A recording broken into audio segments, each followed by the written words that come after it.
Do you know that seed moisture content or the amount of water present in the seed is more important for keeping seeds alive for longer? Fascinating, isn't it? Let's dive in this a little bit more. Today we will be learning about seed storage and quality maintenance in a community seed bank. So by the end of this video, you will have a clear concept on the basics of seed storage, how seeds get deteriorated over time under storage. You will also know about how seed moisture content is probably more important than storage temperature when storing seeds. And finally, you will learn about using desiccants to dry and store seeds in a community seed bank in a very efficient and cost effective manner. Since we are emphasizing on the quality preservation of seeds in a community seed bank, we need to know exactly what are the enemies of seed longevity. In other words, what factors can cause the seeds in storage to lose their viability? There are three primary environmental reasons: high moisture, high temperature, or high oxygen. High moisture causes mold and insect infestation, which ultimately kills the seeds. This also causes the seeds to respire more and high enzyme activity. This in turn causes damage to the cell membranes in the seeds and they age out faster and die. The same pathway is followed by high oxygen concentration. This is a complex phenomena outside the scope of this module, but inquisitive minds can have a look at the reading materials provided in the text of this module. So in a nutshell, moisture is one of the biggest factors in seed longevity. And finally, keep them in a cool, dry place. As I was discussing the importance of seed moisture content, let me discuss a case which will make this more clear. Let us take the example of some onion seeds which will have initial germination of 90% and we store them under two conditions. One lot we keep in a cold storage at 15 degrees and at seed moisture content of 10%. Another lot we dry to 5%, but we couldn't get a cold storage, so kept it sealed in a warehouse where temperatures were around 35 degrees Celsius. I want to see what happens after 2 years of storage. This happens after 2 years. So the onion seeds that were stored under 15 degrees and 10% moisture, its germination dropped to 40%. But wasn't this cold storage conditions? The onion seeds that was dried to 5% seed moisture content but kept sealed in a warm warehouse, the germination only dropped to 80%. The basic difference was that the seed moisture content that plays a big role in the seed storability. We will discuss more of this situation later. In the previous slide, we saw how the viability of seeds decreases fast when stored under high moisture conditions. That happens due to high respiration and cell membrane damage due to high moisture. Now, not just viability, the seed gets damaged very easily by storage insects. Basically, high moisture is an easy condition for these insects to breed and survive as the seed coats become softer under high seed moisture conditions. On the other hand, very dry seeds make feeding by insects difficult as the seed coat becomes very hard. Let us consider temperature and humidity conditions.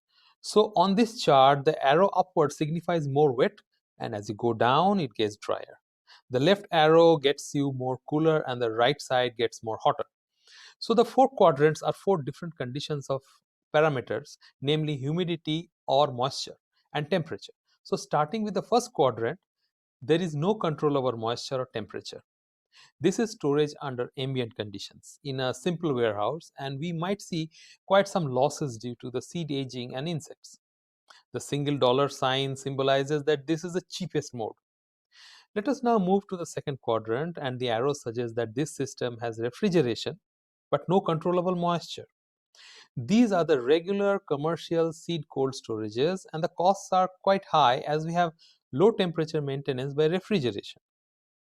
The third quadrant is the most expensive storage facility ever, since they have equipments for dehumidification and refrigeration together. These systems are normally used in high-end germplasm conservation facilities for very long-term storage. The last quadrant is the most interesting kind of a facility.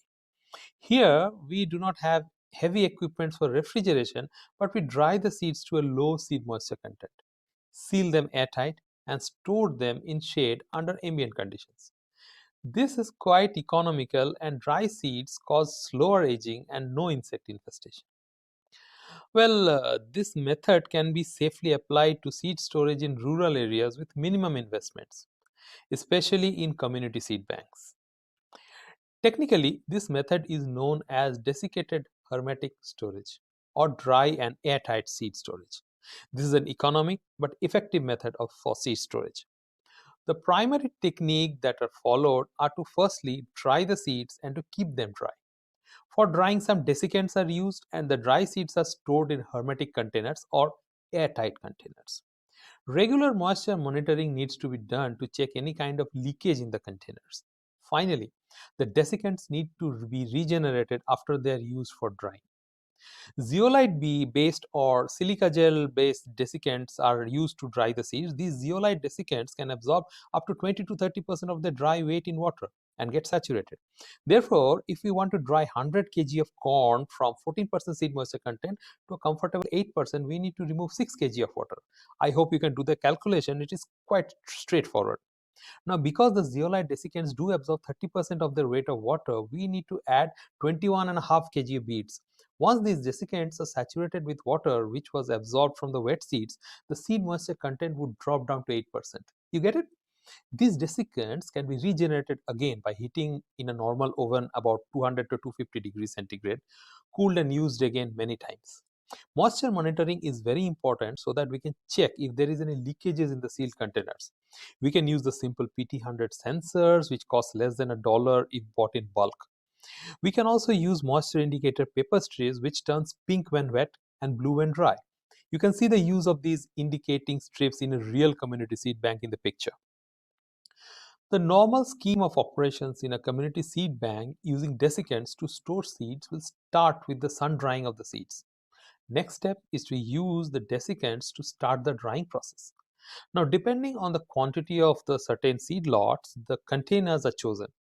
After maybe few days or a couple of weeks, depending on the size, the desiccants are taken out and regenerated, and they can be used again in a fresh batch of seeds. Moisture monitoring is done in the containers using either thermohygrometers or moisture indicating strips. This picture shows how bigger quantities of seeds can be dried using desiccants in a plastic drum. These drums with airtight sealing arrangements are easily available in any market and used in large quantities by the lubricants of paint or similar industries. In other words, they are easily available.